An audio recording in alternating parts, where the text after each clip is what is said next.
En la parte anterior de esta clase habíamos dicho que los relatos épicos, la poesía épica, tiene como finalidad primigenia cantar las hazañas de los héroes. En el caso de los poemas homéricos, estos héroes son básicamente los héroes que participaron en la guerra de Troya y nosotros hoy en día, por lo general, salvo que ya lo sepamos de antemano, diríamos que la guerra de Troya no es más que un mito, es ficticia.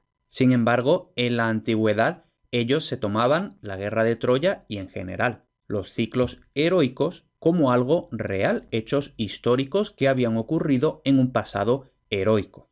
Y ya adelantamos en la parte anterior que, lógicamente, la mayoría de las cosas que se narran en Ilíada, Odisea, etc., son ficticias, pero toda esa ficción se fundamenta en una realidad que sí es histórica. Ocurrió. Entonces vamos a ver la realidad de los relatos épicos. Ya he dicho que hasta el final de la antigüedad, es decir, durante toda la antigüedad, los griegos, los romanos, etc., la gente consideraba que los relatos homéricos, los relatos heroicos, épicos en general, eran históricos. Son cosas que pasaron realmente. Incluso Eratóstenes dijo que la guerra de Troya ocurriría más o menos entre el año 1194 y el 1184 a.C.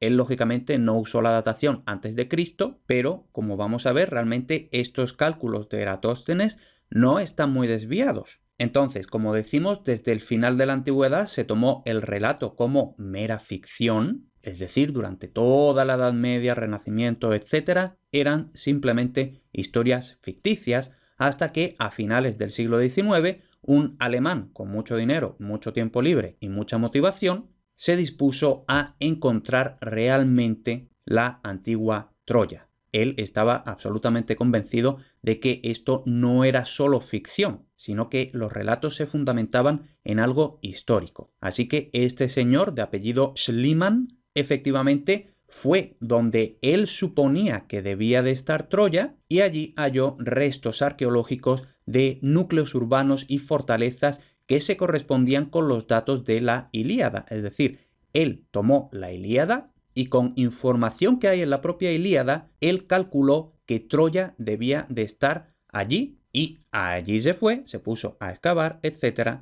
y encontró una serie de restos arqueológicos, almacenes, restos humanos, incluso señales de destrucción por fuego. Sabemos que, según el ciclo troyano, Troya, después de ser conquistada por los griegos, fue destruida también por los griegos. Por tanto, no fue hasta finales del siglo XIX que lo que se consideraba absolutamente ficción pasó a demostrarse que se fundamentaba en algo real. Es decir, básicamente los relatos épicos estarían basados en un acontecimiento histórico real y si por ejemplo tenemos en cuenta, y esto por ejemplo se ve muy bien en la película de Troya con Brad Pitt, etc., que la guerra de Troya fue, por así decirlo, la primera gran guerra mundial. Y para que tuviera lugar esta guerra, un montón de griegos de muchos estados, territorios griegos, tuvieron que desplazarse masivamente hasta Troya. Entonces, esto para la época era posiblemente una expedición naval sin precedentes y esto se correspondería con la más o menos relativamente famosa talasocracia micénica en el Egeo. Para quien no lo sepa, talasocracia es, igual que democracia es el poder del demos, del pueblo, la talasocracia es el poder en el mar, thalassa. Es decir, básicamente, si hablamos de talasocracia micénica, esto lo que quiere decir es que los griegos micénicos tenían dominado con su flota el mar Egeo, ¿vale? Entonces, esta expedición naval que se tuvo que dar desde los distintos territorios griegos hasta Troya solo se pudo dar si efectivamente los griegos, y concretamente los griegos micénicos, tenían controlado, incluso monopolizado el mar Egeo, lo cual efectivamente es algo histórico que se tiene por real. Luego también hay documentos hititas del siglo XIII a.C. donde se mencionan los estados, territorios de Wilusilla y de Ajiyawa. Ahora, ¿esto qué tiene que ver con la guerra de Troya y con los griegos y los troyanos? Empezamos por Wilusilla. Quien sepa algo mínimamente de la guerra de Troya, de mitología griega, sabe que Troya también tenía otro nombre, que era Ilio o Ilión. Ahora, este Wilusilla se relaciona con este otro nombre de Troya, Ilio o Ilión, y luego Axillawa se relaciona con los aqueos, que es un nombre que frecuentemente se le da a los griegos en Homero, en la poesía épica, etc. ¿Vale? Entonces, si tenemos documentos hititas donde se menciona un estado que parece ser Ilión, es decir, Troya, y otro estado que parece referirse a los aqueos, es decir, a los griegos, y estos documentos están datados del siglo XIII a.C., parece que efectivamente los hititas estaban recogiendo esta confrontación entre estos dos estados. Y estos documentos son del siglo XIII. Recordemos que Eratóstenes había calculado que la guerra de Troya sería a principios del siglo XII. Por tanto, vemos que los cálculos, ya sea por casualidad o por lo que fuera, no estaban muy errados. Luego, más allá de la historia, de la arqueología, ¿qué datos sobre la realidad de los relatos están en los propios poemas homéricos? Ya hemos dicho que, por ejemplo, Schliemann usa la Ilíada para suponer dónde estaba Troya. Y es que, efectivamente, en los poemas de Homero hay información política, social, cultural, geográfica, etcétera, de la época, no solo de la época de Homero, sino que, principalmente lo que nos interesa para este menester, que estos datos hacen referencia a la época en la que ocurrió la guerra de Troya. Luego, como habíamos dicho en la parte anterior de esta clase, cada poeta va adaptando los relatos a la época, al auditorio, etc. Entonces, en la versión que conocemos hoy en día de los poemas de Homero, no solo hay datos de época de la guerra de Troya, siglo XIII, XII, realmente puede ser incluso del XVI, entre el XVI y el XII a.C. Entonces, no hay solo información de época de la guerra de Troya, también hay información de época de Homero, siglo IX, VIII a.C. Entonces, por ejemplo, en los poemas tenemos que el hierro aparece como un objeto precioso, es decir, raramente aparece el hierro usado como un material para fabricar objetos. El metal que efectivamente se usa para construir armas, utensilios, etc., es el bronce. Entonces, si no sabemos un poquito la cronología de la edad de los metales, sabemos que primero viene el bronce, luego viene el hierro, pero el hecho de que aparezca principalmente el bronce para construir cosas útiles y el hierro como objeto precioso, esto debe de querer decir que estamos en una época en la que se domina el bronce, que ya se conoce el hierro, pero que todavía pues el hierro es escaso, no se puede trabajar lo suficientemente como para hacer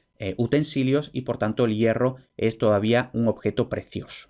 Entonces, según todos estos datos que hemos estado comentando, no solo los que hay en los poemas de Homero, sino también datos históricos, arqueológicos, etc. Por supuesto, aquí simplemente he comentado algunas cosillas. Los arqueólogos de verdad, yo no soy arqueólogo, lógicamente, los arqueólogos de verdad se basan en un montón de datos y con ellos suponen que la guerra de Troya se daría en la época del Micénico reciente, es decir, entre los siglos XVI y XII a.C. Entonces, hemos dicho que incluso en los poemas vamos a encontrar información que nos ayude a datar, es decir, hay datos en los poemas que coinciden con la realidad histórica, pero también hay discrepancias. Entre las coincidencias podemos comentar la mención del carro de guerra, pero no el típico carro de guerra que todos habremos visto en algunas películas, es decir, luchar desde el carro. Eso no es ese tipo de carro de guerra en la que hay un carro tirado por caballos y luego un guerrero montado en el carro, luchando desde el carro, con flechas, lo que sea. Eso no. El carro de guerra de esta época no es para luchar durante la batalla, sino que es un mero medio de transporte hacia la batalla. Es decir, tú llegas a la batalla en carro de guerra, te desmontas y luchas a pie.